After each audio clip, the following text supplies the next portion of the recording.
बेशिस्तपणे वाहन पार्किंग करून रहदारीस अडथळा निर्माण करणाऱ्या वाहनधारकांना शहर वाहतूक शाखेचे एपीआय भूषण कोते यांनी दणका दिला असून दुचाकी वाहन शहर वाहतूक शाखेच्या कार्यालयात जमा करत दंडात्मक कारवाई केली आहे।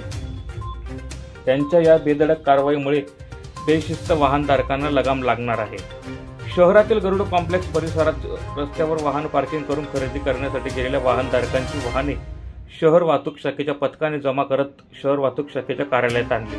या सर्व जमा करण्यात आलेल्या वाहनधारकांवर दंडात्मक कारवाई करण्यासह वाहनधारकांना ताकीद देखील देण्यात आली।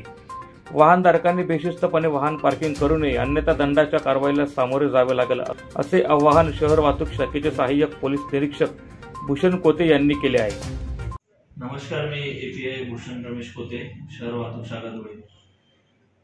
धुळे शहरातील जे दुचाकी स्वार आहेत ते आपल्या गाड्या नेहमी कुठे दुकानात खरेदी करत असताना किंवा बाजारात येत असताना रोडच्या मध्यभागी लावून ते निघून जातात आणि संपूर्ण खरेदी होत नाही तोपर्यंत अर्धा एक तास ते तसेच ती गाडी रोडवर असल्याने वाहतुकीस नेहमी अडथळा निर्माण होत असतो।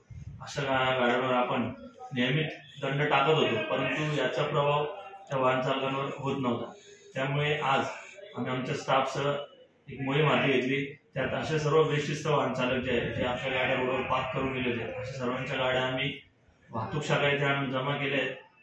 असे एकूण 27 वाहन आम्ही जमा केले। त्यात या सर्व 27 वाहन चालकांकडून त्यांच्या आत्ताचे दंड तसेच मागील प्रलंबित सर्व दंड आम्ही वसूल करून घेतलेले आहेत। ही मोहीम यापुढे अशी चालू राहणार आहे। तरी या प्रसंगी मी सर्व वाहन चालकांना विनंती करतो की आपण जेव्हा बाजारात खरेदी करता येतात तेव्हा कुठे जाताना आपले वाहन योग्य ठिकाणी पार्क करावे, जेणेकरून रहदारीस अडथळा निर्माण होणार।